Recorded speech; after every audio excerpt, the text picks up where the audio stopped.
charging me. Freaky girl under the sheets. But your love when things start slowing down. I know you got me, baby.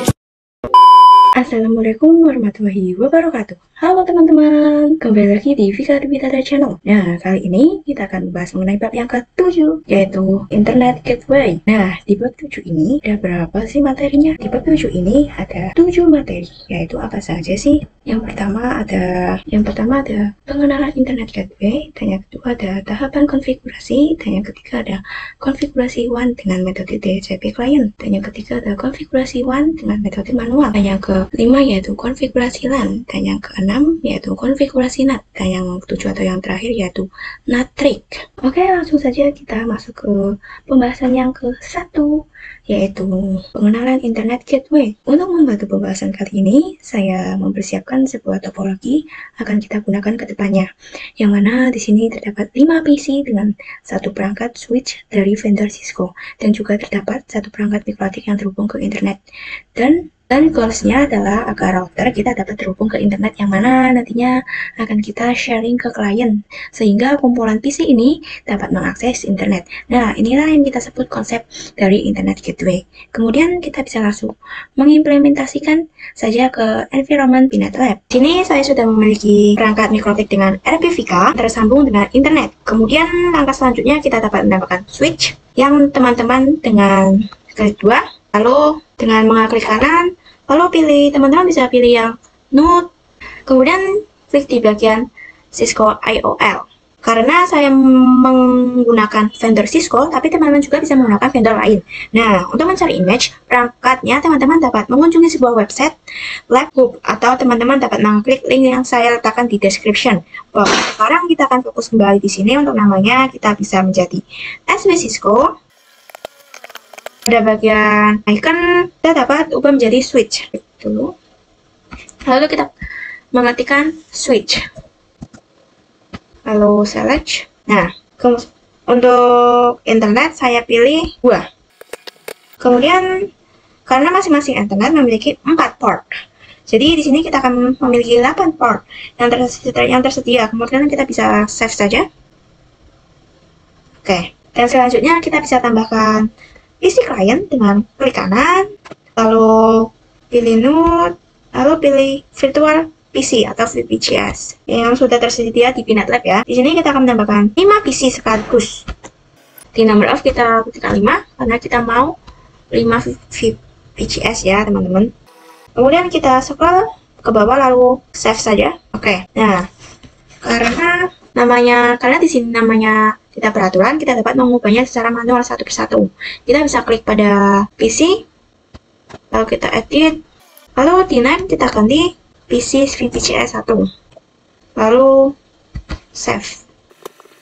Kemudian yang lain juga ya teman-teman, yang lain juga ya bisa diganti.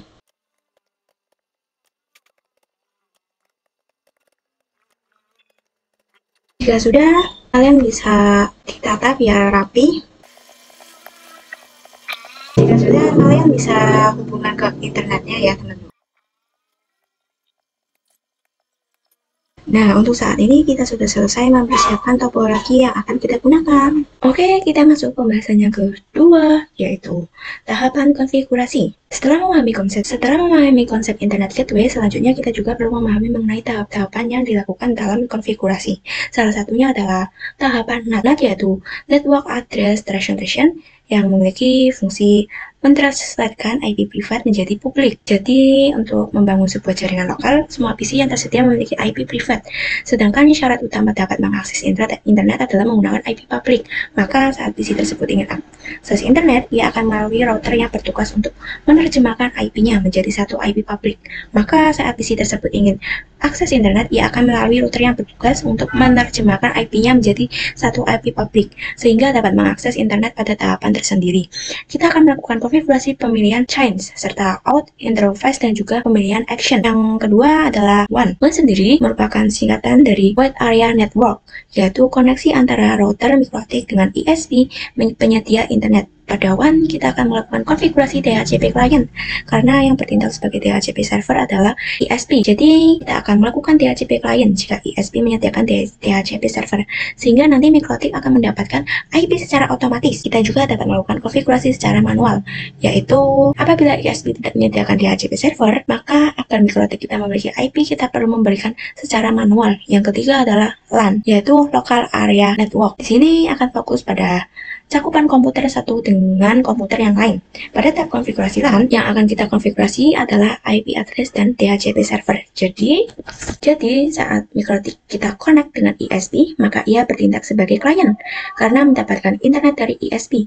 Namun pada Mikrotik dengan cakupan LAN, maka dia bertindak sebagai server, yaitu memberikan atau sharing internet ke si klien. Oke, kita masuk ke pembahasan yang ketiga, yaitu konfigurasi WAN dengan metode DHCP client. Seperti yang sudah disinggung sebelumnya, kita akan melakukan konfigurasi WAN dengan metode DHCP client dan manual. Untuk pertama-tama, kita akan fokus terlebih dahulu pada metode DHCP yang dapat kita lakukan secara CLI dan inbox. Pertama-tama, kita bisa start Mikrotiknya. Di sini saya sudah start Mikrotiknya terlebih dahulu, dan di sini saya akan konfigurasi menggunakan user yang sudah saya buat sebelumnya, yaitu user Vika ya teman-teman, yaitu user Vika Dwi dengan grup full. Oke, kita masuk ke terminalnya, dan di sini saya sudah login yaitu dengan Vika Dwi dan passwordnya yaitu 123. Nah, secara default kita sudah mendapatkan IP DHCP. Kita cek dengan perintah IP DHCP ya teman-teman. Dan di sini saya sudah mengetikkan perintah IP DHCP print. Perhatikan, ini adalah IP DHCP kita. Lalu bagaimana jika Mikrotik kita belum terkonfigurasi DHCP client dan ISP menyediakan DHCP server? Maka di sini kita bisa melakukan penghapusan IP DHCP client terlebih dahulu. Caranya teman-teman dapat masuk terlebih dahulu ke menu IP DHCP client. Nah, di sini karena IP-nya berada di number 0, maka langsung saja kita berikan perintah remove number 0. Coba kita cek dengan perintah print. Oke, nah di sini IP-nya sudah terhapus ya. Selanjutnya kita bisa kembali ke menu awal dengan slash. Kemudian kita dapat mengecek interface Mikrotik dengan interface print. Dapat diperhatikan bahwa kita memiliki 4 interface yang dapat digunakan, dan kita akan fokus konfigurasi DHCP client pada Ether 1. Oke, kita coba konfigurasi dengan mengetik IP DHCP strip client add interface Ether 1. Lalu disable sama dengan no. Kita ketikkan saja. Setelah di enter, dan saat kita cek dengan IP address print, maka untuk Ether 1 sudah mendapatkan IP DHCP client. Nah, perlu diketahui bahwa ketika kita mengkonfigurasi DHCP client, maka secara otomatis kita juga mendapatkan parameter gateway, DNS, dan juga IP DHCP. Di sini kita bisa cek di IP DHCP client detail. Perhatikan, kita sudah mendapatkan ketiga yang saya sebutkan, yaitu gateway, DNS, dan IP address. IP address itu sendiri. Selanjutnya kita dapat mengkonfigurasi melalui aplikasi Winbox. Oke, di sini saya sudah connect ya. Lalu kita pilih menu IP, lalu DHCP client. Di sini terdapat IP DHCP yang kita dapatkan dari konfigurasi secara CLI sebelumnya.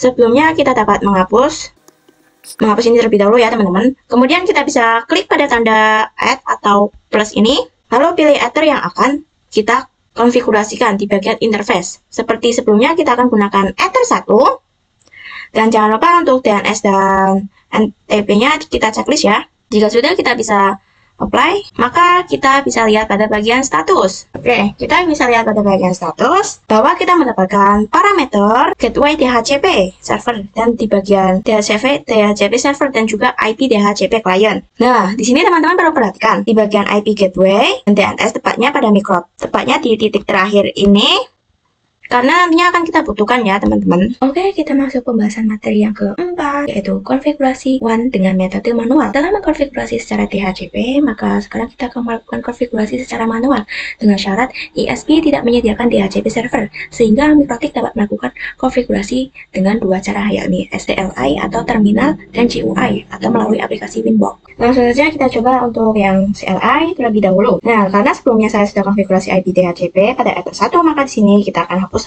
IP tersebut terlebih dahulu. Caranya sama dengan sebelumnya, yaitu dengan masuk ke IP DHCP client. Kemudian kita akan mengecek gateway dan DNS-nya. Untuk gateway kita gunakan perintah IP route print ya teman-teman. Nah, lalu DNS IP DNS print. Dapat diperhatikan bahwa keduanya itu sudah terhapus. Jadi akan kita konfigurasi adalah IP DHCP client, gateway dan juga DNS. Kita akan melakukan secara manual dan satu persatu. Oke, langsung saja kita konfigurasi IP-nya terlebih dahulu. Pada terminal dengan mengetikkan IP address, add address. Dalam misalnya itu kita mau memberikan IP 192.168. Kemudian interface sama dengan ether 1. Kemudian lalu kita cek IP address print. Maka di sini IP-nya sudah terisi ya. Kemudian kita pastikan bahwa IP-nya sudah bisa ping ke ASPF. Jika teman-teman ingat saat melihat informasi detail mengenai DHCP client, di sana terdapat IP dari primary DNS atau gateway yang berakhiran .2 ya. Nah, di sini saya langsung ketikkan saja ping 192.168.136.2. Oke, di sini saya sudah bisa ya, sudah berhasil ya pingnya. Selanjutnya kita konfigurasikan default gateway. Kita ketikkan IP route add gateway sama dengan 192.136.2. Kemudian kita cek yaitu IP route print. Ya, di sini addressnya sudah dapat ya. Diperhatikan di sini terdapat huruf A dan juga S, yang mana artinya A adalah aktif dan S adalah statif. Selanjutnya bisa cek bisa coba ping 88. Di sini kita sudah berhasil, dan langkah selanjutnya kita bisa konfigurasikan DNS dengan mengetik IP DNS set server sama dengan 888. Kemudian kita cek IP DNS print. Maka di sini sudah terisi ya. Nih. Kemudian kita coba ping untuk ping google.com ya. Oke, di sini juga berhasil ya teman-teman. Oke, selanjutnya kita mencoba konfigurasi DHCP dengan Winbox. Kita mencoba konfigurasi DHCP dengan Winbox. Yang pertama kita konfigurasi IP-nya terlebih dahulu. Kita ke menu IP, lalu addresses. Di sini untuk IP ether 1 kita hapus terlebih dahulu ya dengan tanda strip. Kita klik tanda plus atau add. Lalu masukkan IP-nya yaitu 192.136.127/24. Lalu apply, lalu OK. Selanjutnya kita konfigurasi default gateway. Kita masuk ke menu IP lagi, kemudian pilih yang resources routers ya, yang ini. Nah, yang AS ini adalah hasil konfigurasi di CLI. Kita hapus terlebih dahulu dengan klik strip. Kemudian di sini kita klik add, lalu di bagian address kita biarkan 0. Untuk gateway kita isikan dengan IP dengan terminal ya, yaitu 192.138.136.2. Kita lalu klik apply, oke. Untuk konfigurasi DNS kita klik menu IP dan klik DNS. Dan di sini sudah terisi yaitu 88.8.8.8. Yang lainnya biarkan by default saja. Lalu kita bisa klik apply. Kemudian kita bisa cek di terminal, lalu ping 88.8. Oke, di sini sudah berhasil ping ya. Artinya di sini kita telah berhasil mengkonfigurasi WAN dengan cara manual. Oke, kita masuk ke pembahasan materi yang kelima, yaitu konfigurasi LAN. Di sini kita akan mengkonfigurasi IP address yang mengarah ke klien, yaitu ether 2. Kita juga akan mengkonfigurasi DHCP server. Goal dari DHCP server sendiri adalah laptop yang terhubung ke MikroTik dapat memiliki IP secara otomatis. Jadi MikroTik kita akan berperan sebagai DHCP server. Langsung saja kita bisa praktikkan pada aplikasi Winbox. Kita konfigurasikan IP, lalu pilih address. Nah, di sini saya sudah memiliki IP dengan ether 2. Jika teman-teman masih kosong, maka bisa tambahkan saja dengan ketentuan ether 2. Kita konfigurasi DHCP server di IP, di menu IP dan DHCP server. Di sini kita klik bagian DHCP setup pada bagian in, lalu klik next. Selanjutnya kita pastikan IP network yang ada di ether 2 sudah benar ya. Lalu klik next.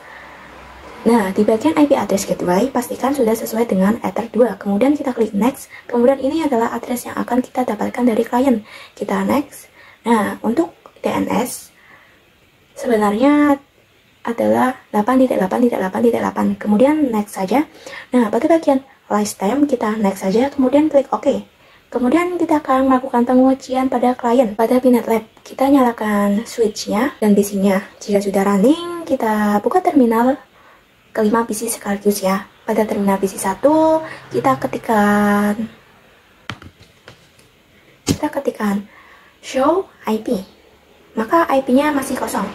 Nah, cara agar bisa mendapatkan IP secara DHCP, kita bisa ketikkan IP DHCP, kemudian terdapat notif Dora yang mana dia melakukan request dan akan memunculkan output. Dan di sini sudah berhasil mendapatkan IP-nya. Kita akan lakukan juga pada semua PC ya, sama persis. Maka di sini semua PC kita sudah memiliki IP DHCP semuanya. Oke, kita masuk ke pembahasan materi yang ke-6, yaitu konfigurasi NAT. Langsung saja kita buka Winbox. Untuk mengkonfigurasi NAT, teman-teman pilih menu IP, lalu firewall, dan pilih NAT. Kemudian klik add atau tanda plus.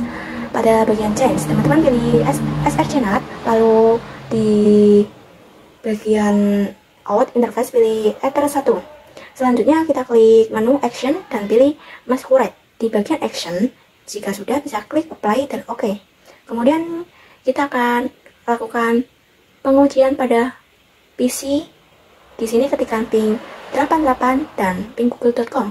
Ke TTL seperti ini, maka mengkonfigurasi NAT sudah selesai. Oke, kita masuk ke materi yang terakhir atau yang ke-7, yaitu NAT trick. Nah, di sini kita akan belajar mengenai suatu trik di mana kita dapat melakukan setting hanya VPC 1 yang dapat mengakses internet. Langsung saja kita implementasikan pada aplikasi Winbox.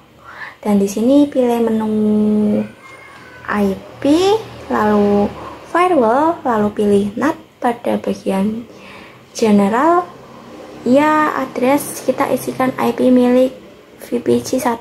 Kita bisa terlebih dahulu di VPC 1. Nah, ini tersebut kita masukkan dalam kolom SRC address. Jika sudah, kita klik apply. Oke, kemudian kita lakukan pengujian untuk mengakses internet VPC 2, yang mana PC tersebut tidak mendapatkan akses.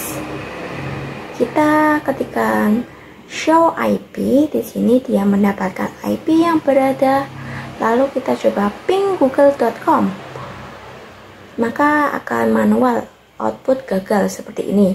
Kita pergi ke Winbox lagi, akan tetapi jika kita checklist di bagian SC address, artinya selain IP tersebut maka dapat mengakses internet. Oke, sekarang kita coba untuk ping google.com di VPC 1. Di sini tidak berhasil ya, artinya VPC 1 sudah tidak memiliki akses ke internet lagi. Sedangkan jika kita coba di VPC lain tentunya akan berhasil. Di sini kita coba di VPC 3, ping google.com.